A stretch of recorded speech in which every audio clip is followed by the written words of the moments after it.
Okay, we're live on YouTube. Facebook is warming up.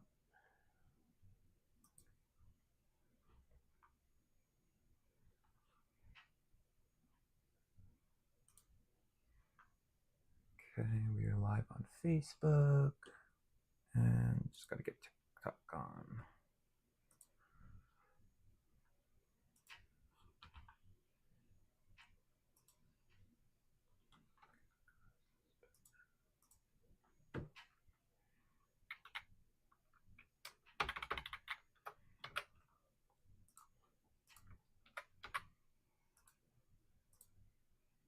The whole time. I was just saying welcome to anyone tuning in right now. Give us a minute or two to get everything set up, but then we will begin the episode. We got a good one for you guys. Okay, we're fully live on everything. Might be too late. Your phone you're a little too high up where you're like you have way too much space above you. Okay. If it's too much of a hassle, we don't have to worry. It's not bad enough to get worse. Yeah, I'd rather not mess with it. Okay. All right, no problem.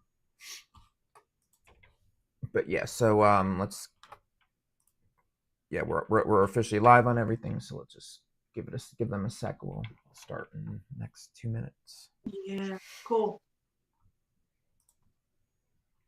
Excited about Facebook going live. It looks like we're getting a little traction on there. Yeah. Make sure you share the this link. Yeah. Will do.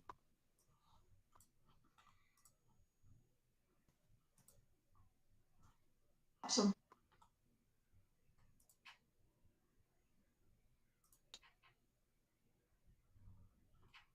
Cool. We will give it another minute or two, let people trickle in. Yep, we'll start at the 39 marker for everyone. Perfect.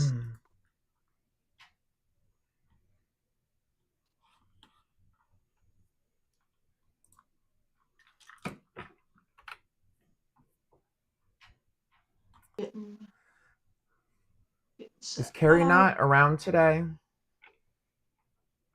I don't know. It looks like she's on Slack, so she should be around. She? Well, I haven't heard her on Slack since last night.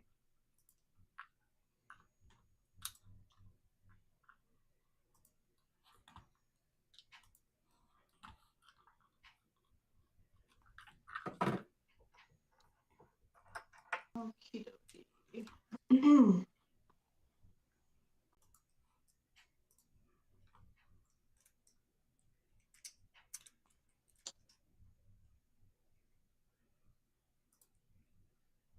There we go. Okay.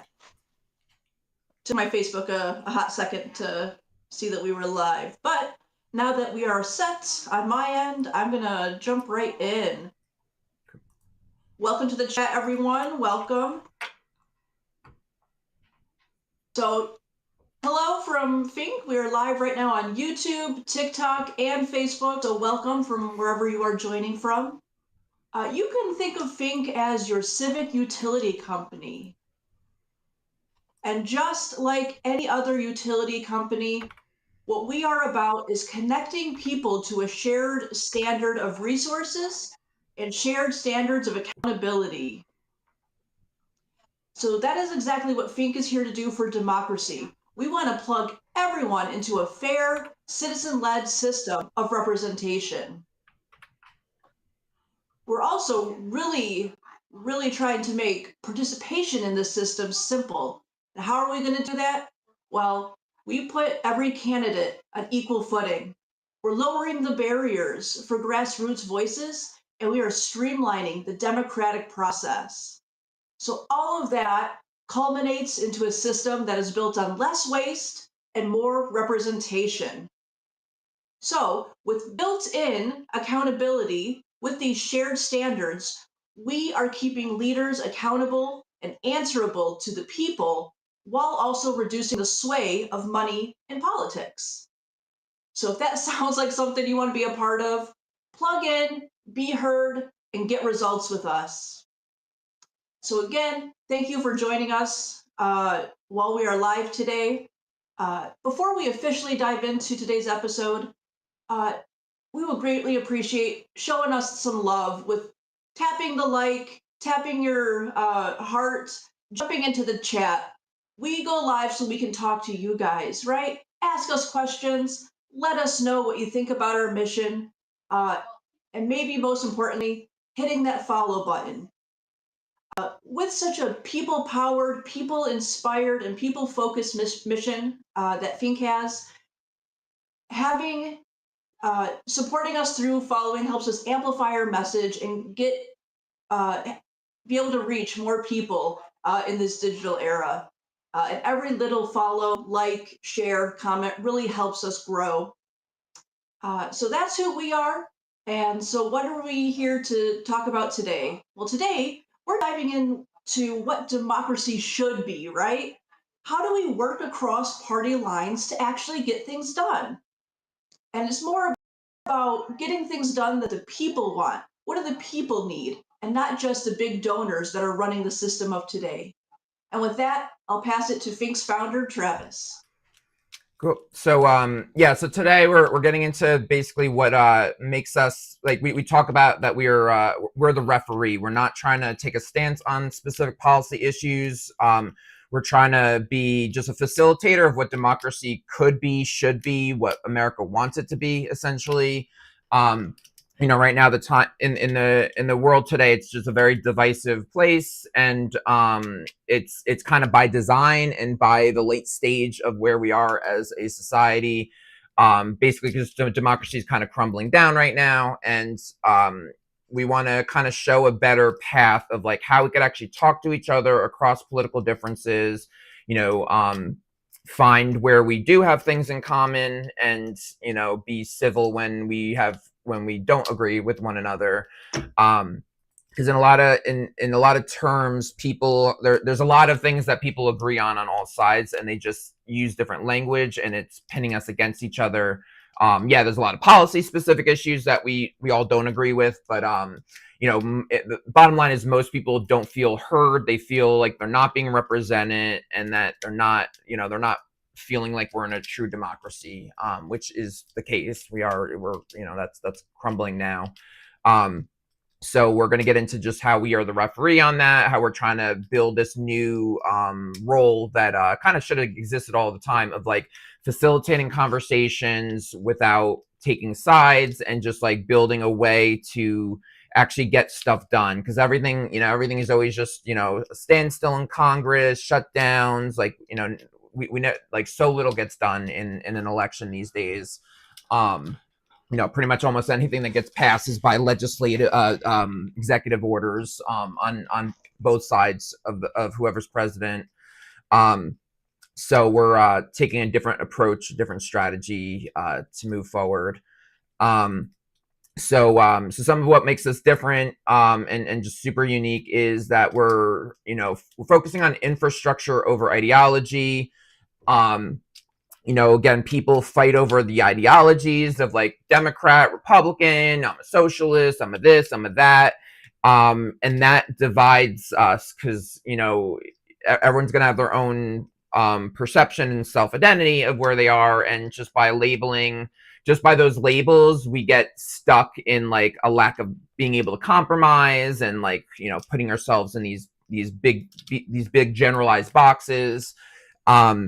So us at FiNC, we're building an infrastructure that we want to just encourage representation. Like, all the statistics show that the average American is not being represented, regardless of where you stand on parties. And so we want to build an infrastructure that whether you're Democrat, Republican, third party, independent, no matter what, that we want to build towards a way that you actually have a voice, you actually have a say in it, and it's not just, right now the government's up to the highest bidder, basically, with big donors and money's influence. And with FiNC, we're okay with whatever direction the policies go, as long as Americans are actually the ones choosing that path, and it's not like actual average Americans are choosing this, and it's not just like 1% of people with the money and influence. Go ahead, Liz. Yeah, and something that I really enjoy about working at FiNC is I ask myself all the time, where is the opportunity for us to come together as a nation? Where is the opportunity to have these conversations, to find solutions, and not just, we've all been on the internet before. We all know there's thousands of places where we can go head to head and call each other all kinds of names. But where is, like Travis said, where is the infrastructure? Where is the space, the online space for us to have collaborative language, collaborative paths forward? Because, like Travis said, and like the data says, the will of the people is not being reflected in the halls of Congress. So what do we do about that? And that's exactly why I'm a part of FINC. And I invite everyone here to really check out our mission, because what we're talking about, what we're building, uh, really is a step forward for collaboration. And it doesn't have to mean, kumbaya, we all agreed on the same thing, but there is no space, digital or in person, uh, that really provides this opportunity for positive conversation and positive, moving of the needle forward. And right now, it's just the people versus the establishment, and that is just not working. And that's not how democracy should be. Um, yeah, back to you, Travis.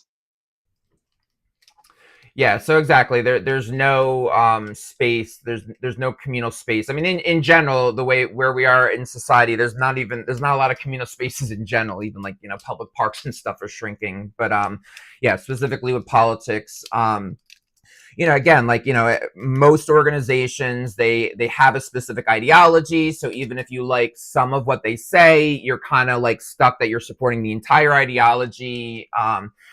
Like progressives, there's a lot of progressives, they like, I always respect their campaign finance plans of like no corporate donations, small dollars only. But anyone, in order to agree with that, you're stuck with also their far left policy stances, which a lot of people can't agree with. And so, we're neutral on their policy stance, but there's not a place to like, it's not a place to try to push for more representation, money out of politics, things like that, without also being stuck supporting like other issues that you may not agree with. So that's kind of where we're trying to fill in that gap. So we envision more of a system of like just shared standards, building up a system where everyone has all the candidates have equal visibility. And in the digital age, that's not hard. All it takes is us as Americans knowing that there's one place to do this.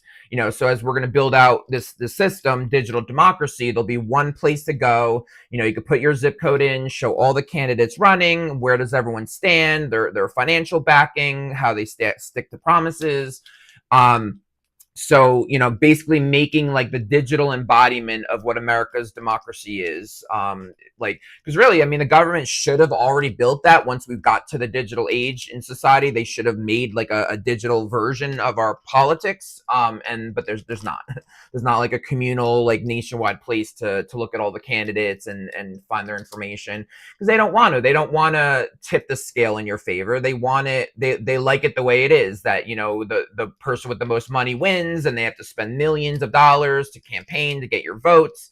But that's not democracy. Being able to spend the most money is not democracy. It should be about who resonates with the people the most and who deserves the most votes based on merit, and not just because they advertise their name more than others.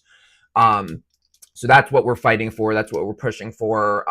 So we're aligning with different political organizations, politicians, and citizens. Again, not on stances of policies, but specifically around these kinds of issues: money out of politics, representation, and evolving the system to the digital age is completely where we're focused on. So I'm gonna pass it to you, Liz, if you want to say some things, and also do a reset too. Absolutely. So yeah, I see some new people coming in. So welcome. We're live right now on TikTok, YouTube, and Facebook. And we are FiNC, Future is Now Coalition. If this is your first time, welcome. You can think of FiNC as your civic utility company. So we are one system that brings democracy into a fair, simple, and accountable space. So we are trying to make sure that every candidate is seen regardless of their war chest. Every citizen is heard, you know, and every journalist is free to speak, because right now the rig system keeps outside candidates and underdog politicians. They don't give them the proper space to share their message with you.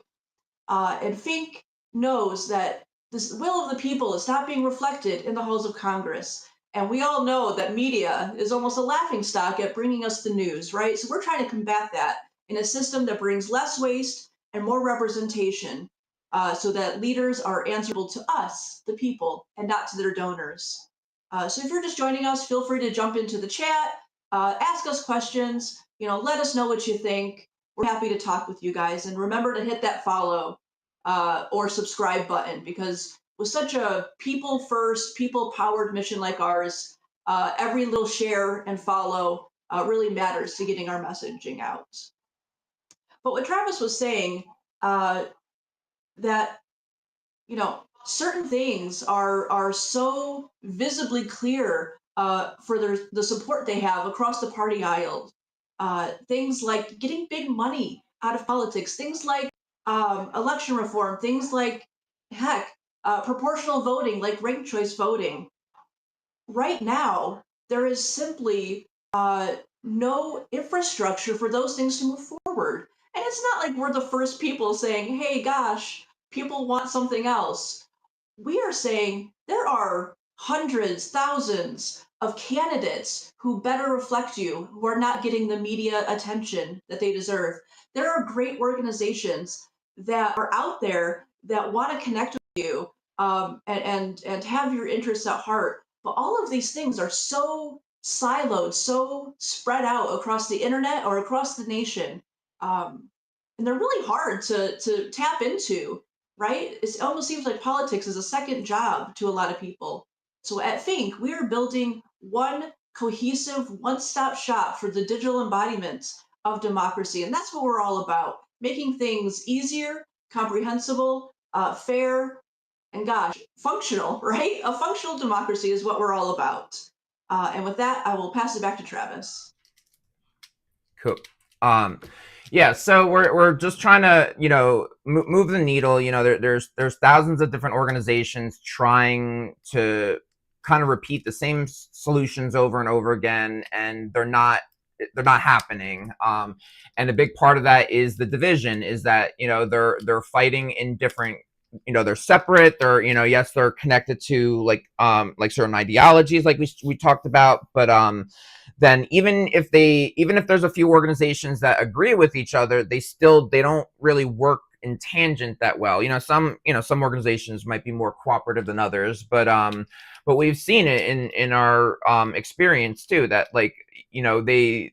everyone's very much separate, and I don't know if some of it's the egos of people that run that organization, or just like, I don't know, just everyone's very rigid about where they stand on policies, that even if you agree at 90% on things, like if there's one thing you guys are going to disagree with, you're mortal enemies now. So what we're positioning here is unique, where it's like, all right, we all want to be represented, we feel like the system isn't working, we want money out of politics, like let's just start there and build a system that we can disagree, we can have our different stances on the issues. Democracy, a working democracy, sorts out those differences by design, and it's just democracy's been broken down, why it's not working that way.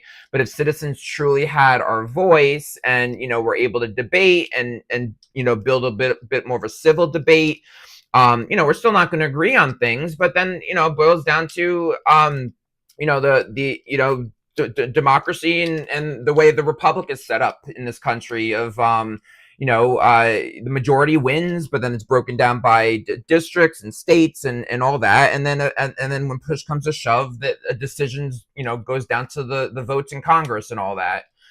So we have the infrastructure we have the legal infrastructure. The problem is that we're manipulated into these silos and extremes, and not we're one of the first places that you could join where you can agree, you can want to go to different directions, and it still works within what we're building. Like we call it more than just nonpartisan; it's politically agnostic. That you could be everything from a socialist to an anarchist, a Democrat to a Republican, libertarian, progressive, like anywhere you stand on the aisle. We just want to build a better infrastructure for democracy. We want to get just more people represented, and then wherever America wants policies to go, that's the direction they should go. And all the facts, all the statistics can prove that like follow the money. That's where policies are made, and people are very little represented. An average American does not influence the what legislation, it becomes law of the land. And people feel it too. The stats even show, like, most Americans feel like they're not being represented, and for good reason. So yeah, so just all to say that, like, we're talking about building a neutral infrastructure of democracy. So it's like you could fit, like, the policies you stand on is like the content that goes inside that infrastructure, but we're building this infrastructure that anyone's beliefs, anyone's ideas can come into this, and we just want to amplify your voice, give you the voice that you deserve, give politicians the voice. The main things are politicians, citizens, political organizations, and independent media, giving everyone a real chance to speak without the establishment deciding who has a voice and who doesn't, because that's where we stand right now. Go ahead, Liz. Yeah, like Travis is saying, the opportunity for your voice to actually land somewhere, to actually mean something, to lead to actual change. Uh, and while Travis was talking, I was just thinking of the kind of the leap of faith that the establishment keeps asking voters to have. Hey, voter, me as the political party, yeah, you can see that I'm taking billions of dollars from, different organizations and different media and big tech and all that. But I promise I'll work for you. If you just vote for me, if you just give me a job for 4 years, I promise I'll stop doing that, right? So if the only opportunity for things to change is for us to keep voting for these people that we don't like, right? Look at the approval ratings, people that take big money, and people who, gosh, they keep promising change but never deliver. Both Republicans and Democrats have had years and years and years of being in power as a party. And yet we're still talking about the same issues, right? Big money is influencing governments, broken campaign promises, not enough media represents the truth of what's happening. So, gosh, let's break that cycle. Let's start having where it's not just party approved messaging that we get to vote for. What if you could uh, have your political leanings supported outside of your political party, right? Let's take something like healthcare, right? Something so divisive. What if there was a way to have healthcare be talked about not by party approved messaging, but by citizen collaboration across party lines? And that's what we're talking about. We're really talking about bottom up collaboration and efforts. Uh, we're not here to dissuade you from a political party or how you choose to vote. We're trying to make voting matter more because right now it's kind of a dead end system. You vote, you do the right thing, and gosh, aren't we in the same position that we've been in for the past decade? So, really, we're trying to provide opportunities for citizen voices to um, land somewhere and uh, collect traction across party lines so that it's not just, you know, the left versus the right. It's actually people telling the system what we want and how do we move that needle forward. I'll pass it back to Travis. Cool.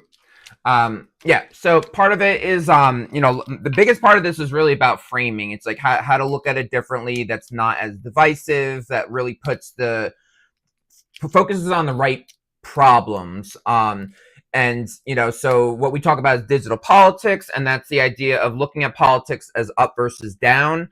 So up serving candidates are the ones that serve more power, they serve their big donors, they serve just the party leaders. Where down serving candidates are the ones that serve the people, the American people, the voters, the ones that they're supposed to actually do represent but don't. Um, and there's literally millions of down-serving politicians out there. It's just they're drowned out by the up-serving politicians because they don't have the money benefit, they don't have the establishment media on their side. The media purposely quiets their voices, and you can hear there's so many different experiences by politicians about that. They talk about it all the time. To listen to anyone, like in the primaries, even within the parties as well as third parties, about how much they get ousted by the media, by the party leaders, by the system as a whole. But anyway, so we want to look at it more of up versus down, because there's so much othering that goes on these days. Like everyone, people blame a certain race, whether it's blaming the white people for the problem, a minority for the problems. There's so many ways to blame like a large population of the country. And what it really boils down to is it's a concentration of power. That's what it boils down to. There's less than 1% that has billions of dollars, and they could spend it on media and the politicians, and they can pay to influence things. It's totally fine for people to be wealthy, but for them to be able to spend that money to change public opinion, that's dangerous. To be able to manipulate what you see as reality and affect who you think you should vote for, that's dangerous. That's not democracy. That's bad. So we want to really understand, like, by design, those in power, they want to keep us divided. That's how they stay in power, is by keeping the country, fighting each other. But if you actually understand where the issue is coming from, that's when change can really happen. It's once we kind of get a little bit more on the same page. So again, what we're building is something where, like, you don't have to agree with each other. Like, you and your neighbor don't have to agree on on where you stand on healthcare or social issues or any kind of issues for the most part. But knowing that you're not being represented and that you want money out of politics, you want, every American should have like one vote, one piece of influence. And so that we need to like evolve and heal, fix our democracy. That's all that we need to really bring people together under that idea. And again, like, that's where most people can agree. The big, we always call it the Thanksgiving test, that you could go on Thanksgiving, have half the people, left leaning, half right leaning. And if you talk about digital politics and you talk about politics the way we talk about it, no one gets like angry. No one fights over it. Because most people feel underrepresented. Most people feel the economy is getting worse over the last decade. Most people feel, the system's getting worse. Trust in the system, trust in the media is getting worse.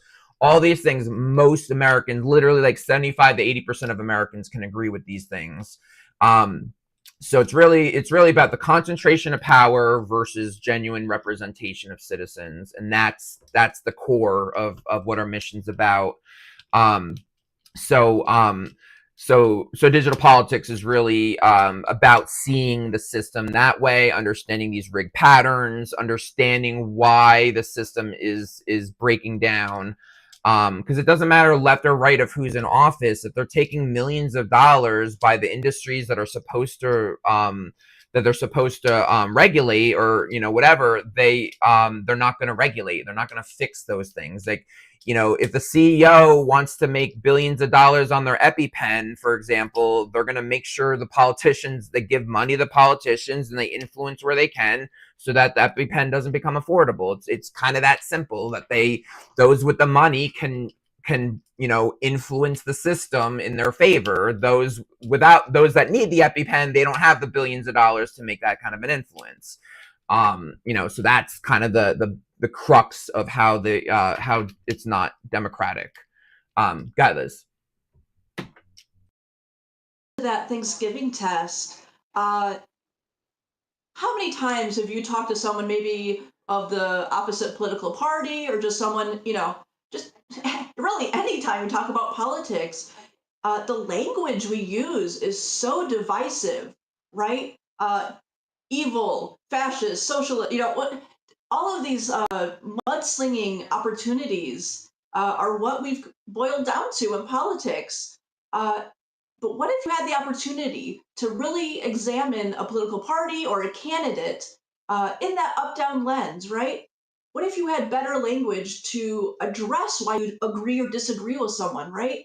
Knowing where their money is coming from for their campaign, knowing how available they're making themselves to the general public, and just knowing their stances and what kind of history and power they've had.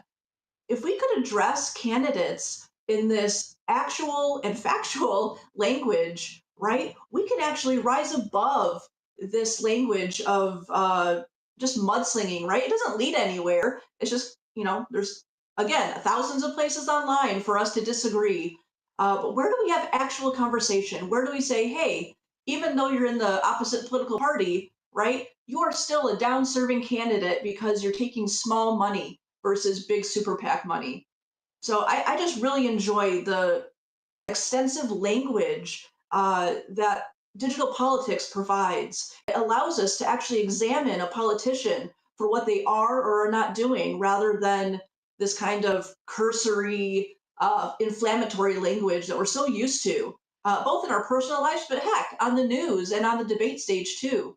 So we're trying to go beyond that and actually have a real conversation about what the politicians in power are actually doing for the American people. I'll pass it back to Travis.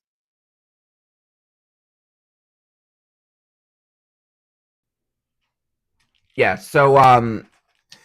Yeah, and then the bottom line again, it's just like things aren't working, the strategies are still not working. So like we need to do something different, fundamentally different. So the more you learn about what we're doing, it is different. It's different. Like I'm still shocked today. Like I still look at different organizations. They're still saying the same solutions, and like they're like in theory they're good. Like ranked choice voting is great, getting money out of politics, great, but like it's the chicken or the egg. If the system is broken and the politicians are already taking money, they're not going to make money in politics illegal. It's going to hurt their own campaign, so they're not going to do that. And unfortunately, like ranked choice voting, we absolutely support ranked choice voting and other forms of proportional voting. Again, whatever America ends up deciding on, but um, there's literally more policies banning ranked choice voting than supporting it right now. Because again, both Democrats and Republicans, they know it's a threat to the establishment, and so they're going to make it so that it can't happen. And so there's a little bit of wins on local levels, but like generally, a lot of states have now banned it. So this, like, what we're offering is changing the system from the outside, changing it by changing voter habits, evolving how we all decide our votes, having more access to information so we make a better decision for ourselves. If you could really quickly see who's funding whose campaigns and all that kind of stuff, and whatever issues you care about, you want to vote for somebody that doesn't have a conflict of interest in that industry. So whatever issue you care about most, you should vote for somebody that doesn't take basically legal bribes from that industry. Again, it's kind of that simple. And so right now this information is public. It's just not the most user friendly. We're building resource tools to bring it in one list, but then eventually digital democracy is going to automate and streamline all of this information right away. We just need enough people power and support from Americans to make that happen. But it's all mapped out and ready to go. Go ahead, Liz. You want to say something? We keep talking about how a wolf won't lock its own cage, or politicians are not accountable to the people right now. And I just want to call out that it's not like Democrats and Republican leadership doesn't, it's not like they're ignorant to what the people want. It's not like they don't know that they shouldn't be taking big money, right? But another piece of this puzzle is, in order to stay in power, in order to get on the debate stage, in order to get on big media, in order to kind of play the game of politics, a lot of politicians are almost forced into this really gross, rigged, where big money equals democracy situation. So it's both about holding leaders accountable when they don't answer to the people, but it's also about changing the overall system, right? It's about changing the need to build up your war chest and have $1 million dinners and only call your donors instead of the people who got you in power. And um, so it's both a rigged system because they keep playing at it and keep ignoring us, but it's also a rigged system because that's how the game has to be played today. So at FiNC, we're aware that quality candidates are almost capped at how much power and representation they can actually give and stay in power. So it's this very complicated situation for you know i- if you're a quality candidate and you want to get on the debate stage and you want to get on the media mic, I guess, and you want to stay in power because you have good policy, well, gosh, you're even gonna succumb usually to the rig system. You need to make your war chest. You need those dinners. You need that kind of representation. Um, so it's only the, like Travis was saying, the concentration of power are the only people who actually win at democracy. And so we're trying to build a whole new system that makes both politicians accountable, but also changes the entire game so that you're not rigged, um, continuing to spin the wheel of not being representative um, of your constituents. Really, I'll pass it back to you, Travis. Cool. Yeah, I mean, like what Carrie's saying in the TikTok chat here, like what Dodge is supposed to be, has some merit. It's questionable how they're playing it out. We'll have to see. But so you're saying, what Dodge may help. I heard now that the non-governmental organizations don't have all the taxpayer money. They're not donating to campaigns like before. Oh, so like now that they're getting less taxpayer money, I guess we'll see. I don't know. Like a lot of all industries get money, not just the NGOs. Give money to politicians. So we'll see how that turns out. But anyway, so get another part of it too. Like again, citizens are like attacking each other when the problem is those in power. Like if the system isn't working, it's those that are in power are part of that problem. Where we're fighting on the fighting, voters are fighting with voters and get really harsh. The other day I was looking at some of the comments on one of our posts, and like, so somebody on the right was saying something about, it was a video about the government shutdown, and somebody said they were saying something about the Democrats, the debate about them giving money to like illegal or healthcare to illegal immigrants. I don't know, they're saying something about the national debt and how important the national debt is. Like for that person, they're concerned about the national debt in the country, which that could be valid. I respect if people care about that. But then another citizen was like, "You fucking idiot! You're so stupid!" And like, what they're saying was that like right now, if you care about the national debt, Trump has grown the trillions to the national debt.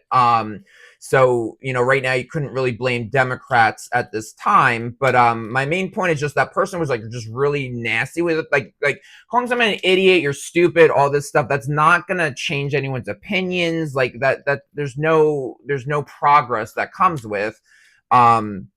So we're still kind of learning what we are as the referee. But like I made my comment. I was like, well, first I apologize, how the other person's treating you. Like no one should be name calling here. And I was like, well, if you care about the national debt, you might want to check out some numbers because from what I know, Trump is not doing great to that number. So if that's a specific issue you want to be aware of, like they're right now that's not exactly going in the right direction.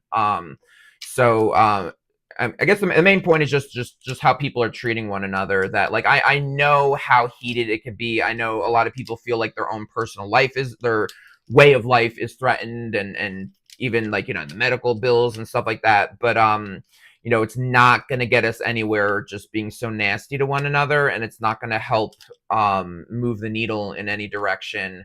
So that's part of like what we're trying to find, kind of new language, new ways to point things out. A lot of people just go down their typical talking points. They have typical Democrat talking points, typical Republican talking points, and it's like, it's not working. It hasn't worked for decades. It's not going to work today, just using these same talking points.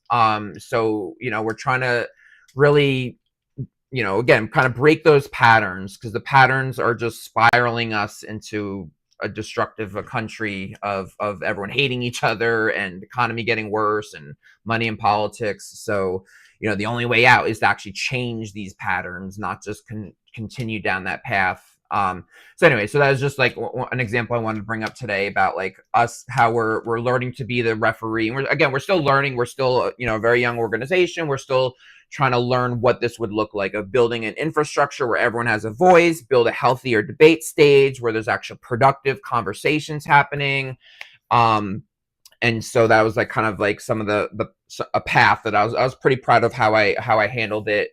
Because again, we're not going to take a stance on the issue, but we're, what we could point out, like, facts of what's going on in a certain situation, without, trying to sway anyone to just be on a certain side of a policy or anything like that.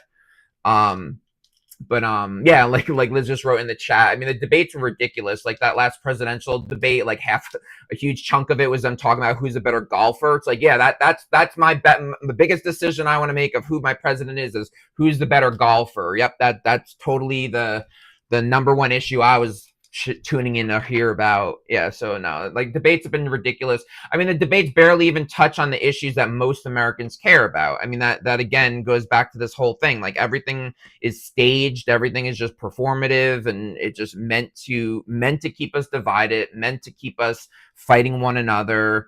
And it's working to this point.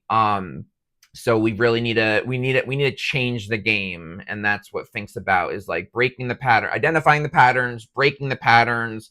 We know where the common ground is across parties, and we just need to like get the right voice and awareness to like really start moving people in that direction. Because there's a lot more we can work together on, if we can, just have a better infrastructure that does it in a more healthy way.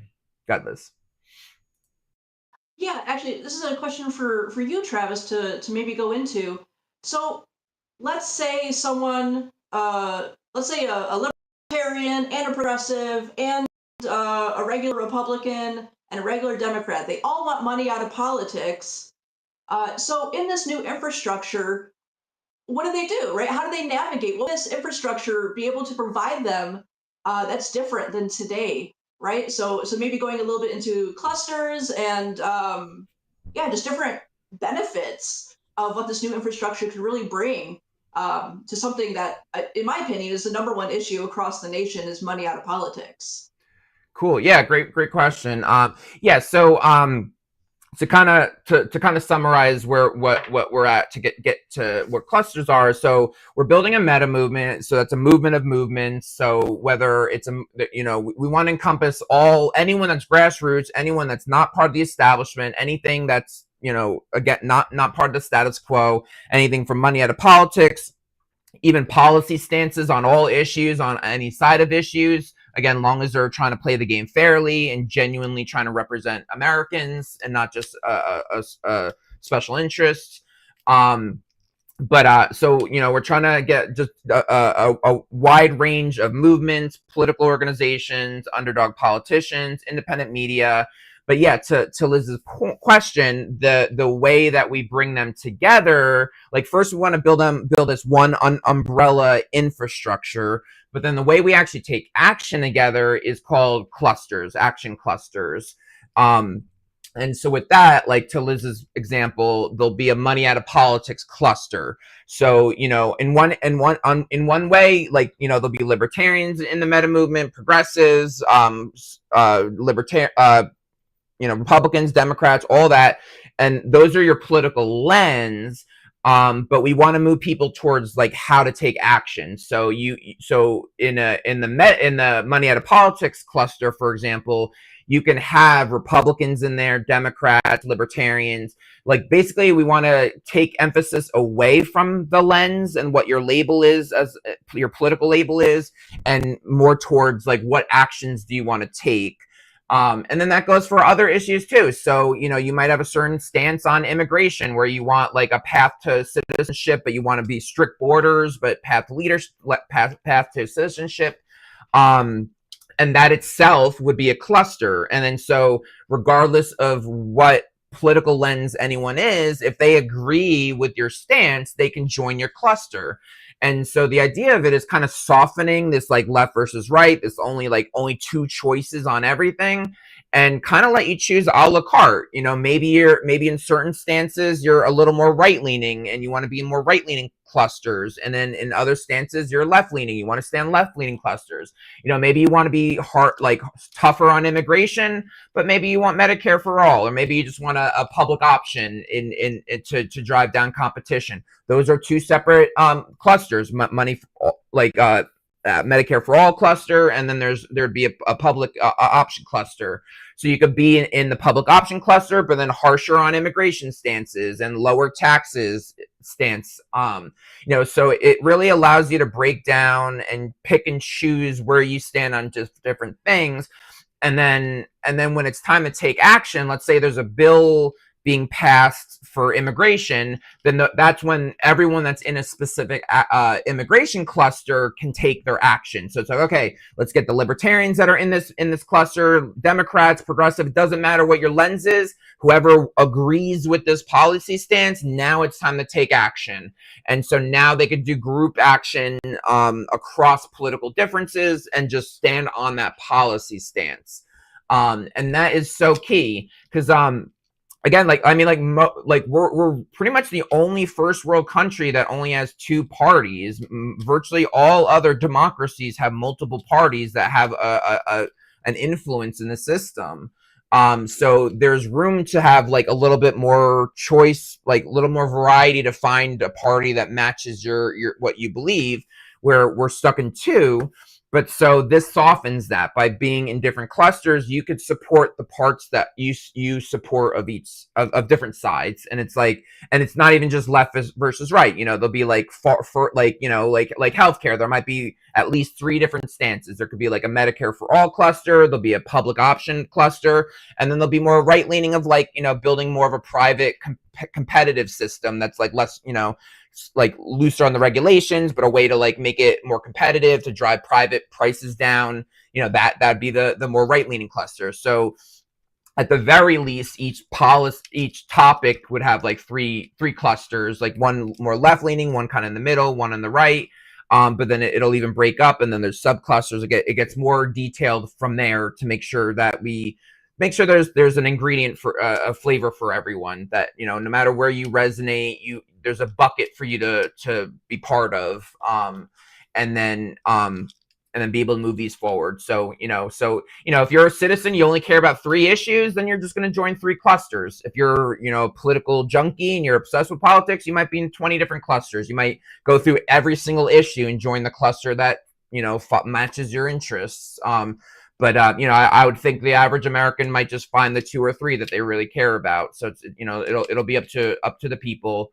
But anyway, so long story short, these clusters would be a way to cluster people's actions of let's put our lenses aside.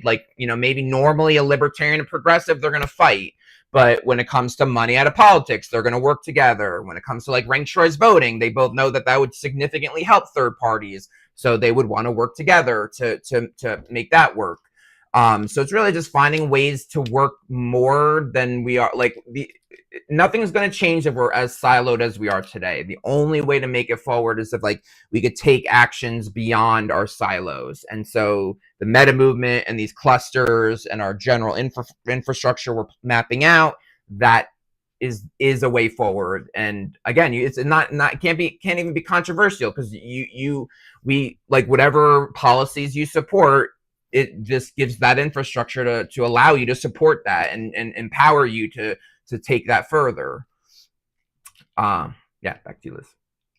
Yeah, thanks for answering that, Travis. And something that I want to add into the conversation is, gosh, if you're a Democrat or if you're a Republican and you love being a Democrat or you love being a Republican, well, what about your opinions or your stances that don't exactly fit the agenda? What do you do, right? Do you just say, oh gosh, I guess I don't get those things because my party doesn't agree with it, right? So what we are saying is you are allowed to believe and support or disagree with whatever you want to, but where is your political home? Where is your opportunity to find collective effort to push the needle forward on things that you want, not just what your party dictates you're allowed to want, right? So it's really about freedom, right? This political freedom to support and argue, both in support of and against things that really matter to you outside of the pre-approved agenda of your party. And really, there's no place for that to happen. And in addition to no political home for those people, right? There's shame. There's siloing. There's distancing. Right? You're a bad Democrat. You're a bad Republican. You're not the kind of voter that truly supports whatever. And we're saying that's garbage, right? You should be allowed to vote for what you support. And when you vote, that should actually mean something. And that's what we're building, a political home for people outside of this kind of cookie cutter approach to agendas that are only, again and again, election after election, only serve the concentration of power. Uh, so, yeah, thank you for answering that, Travis. And yeah, I just wanted to add in that you don't have to be uh, this perfect Republican or perfect Democrat to actually influence politics, right? And that's exactly what we're building, a home for the politically homeless, but just also the infrastructure and the language to actually move that needle forward. And I'll pass it back to Travis with that. Yeah, great points. And then kind of in this last leg here, another point I want to bring up too is like, we're talking a lot about like people that don't fit a specific mold and have different ideas across issues. The other thing I want to be clear on though is like most voters, like the Democrat voters, Republican voters, think that their party is fighting for what they want, but they're not. It gets much more complicated than that, and when push comes to shove, they're going to blame the other side. Like, oh, we try to get everything, but it had to get watered down because, right now it's like, oh, because Democrats stopped us. Like, you have a majority in two chambers and you're the president. Like, how yes, there's like filibusters that they can take away and things like that. But like, both sides can't win. If they won all of what you want, their donors would freak out on them and they would not get the support from the establishment. So they can't give you what you want because their donors don't want what you want. They want something different. And it might be like there might be a crossover for sure. There's going to be like a little bit of a crossover. But for example, this happens a lot with like when Republicans are in office, they're going to say they're going to lower taxes, and most Republicans want them to lower taxes. But at the end of the day, they're really lowering it for the ultra rich. They're not usually lowering it so much for the average American. Like even in the 2016 presidency of Trump, it was something like the average American got like $1,000 less taxes, where like the billionaires gained like they saved like millions of dollars. And the vice versa is true. When Democrats come in, they're going to say, oh, we're going to tax the rich. And then the middle class gets taxed higher, but then the rich still usually don't get much affected by it. And so it's just usually the average person ends up paying the tab.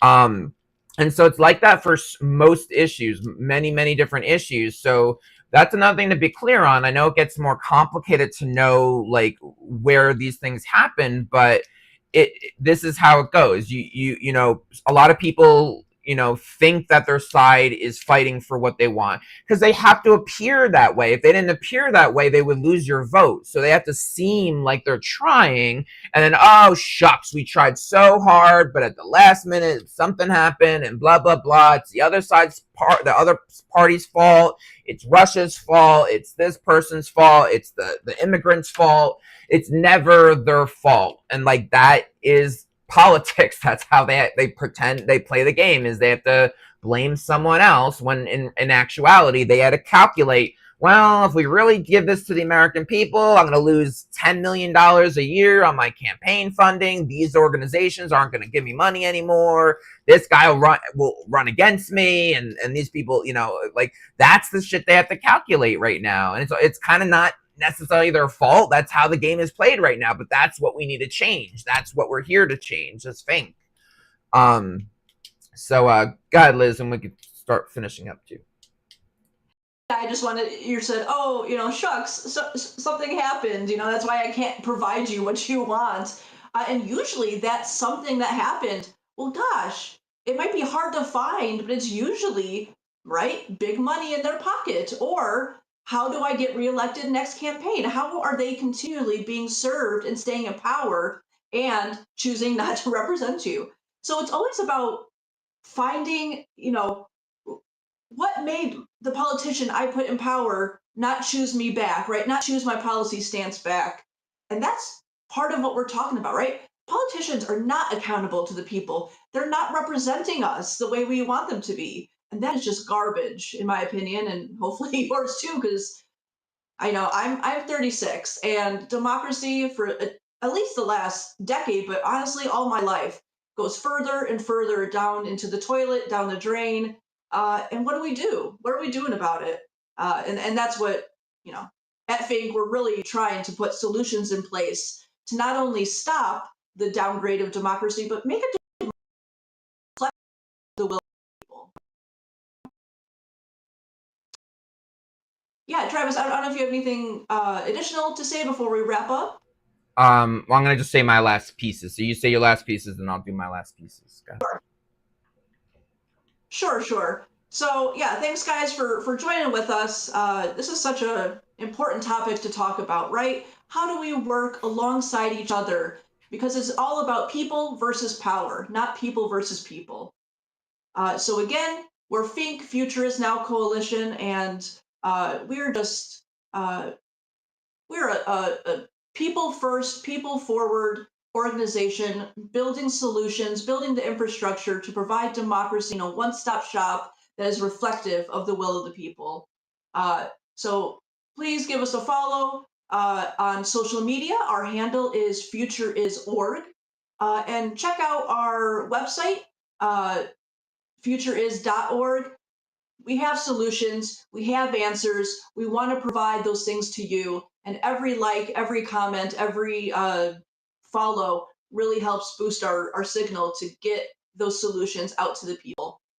So you'll find us going live on Tuesdays and Wednesdays. And we're excited to talk to you guys next week. And with that, I'll hand it back to Travis. Cool. Yep. So yeah, check out those our socials and all that. Check out our website. Definitely have a lot of details, and we have a massive plan. You know, it's hard to articulate it all in a short amount of time, but it's all laid out on our website. Check out that blueprint button at the very top if you want to see kind of like the broad overview. But yeah, as FiNC, we're referees. We're not looking to pick the winners. We're here to protect the game. We're here to protect democracy. You know, we want to build that one standard for everyone, and standards that America builds and decides for themselves. You know, the standards that we've already created, like money out of politics, is based on like statistics of 80% of Americans or more wanting something. But as we build our people power, we want you to help shape the rules, shape these standards. and focus on these real issues so that we could argue less about our labels and do more about power and the results. It's those in power. They're not, whether, each side has had their majority time and time again in the last decade and more. And, so when they can't even pass basic things that their side is meant to pass, like, don't listen to their BS that they're blaming the other party. It's like, if you have a majority in all chambers, like, yes, again, the filibuster, but you can take away the filibuster. I know that's debatable or controversial in itself, but there's ways around it, and they're just they know they don't want to do that. They have to appear like they're fighting for you as a voter when actually they're fighting for their donor. Because their donor is going to know what their promise is. Every bill they sign, their donors are going to know that, because they could hire, a CEO can hire a secretary to track everything the politician's doing. They know if the politicians are doing their bidding. Us Americans, average voters, it's not. We can't have a second job, tracking all these politicians. So, that's something we want to build. We want to digitize and streamline it so all Americans have this information. But until then, it's easier to trick us voters, unfortunately, than tricking the CEOs that giving 10 grand to somebody and then watching for that return in investment. But yeah, so with that, thank you guys. We're doing lives Tuesdays and Wednesdays. And so check in next time Tuesday, 11 a.m. or I'm sorry, 2 p.m. Eastern, 11 a.m. Central, Pacific, 2 p.m. Eastern, 11 a.m. Pacific. And we're on Facebook, YouTube, and TikTok going forward. And then engage us, talk to us, talk on our we're watching on all the channels for comments and conversation, and looking to engage y'all. So with that, we will see you next time. Thank you.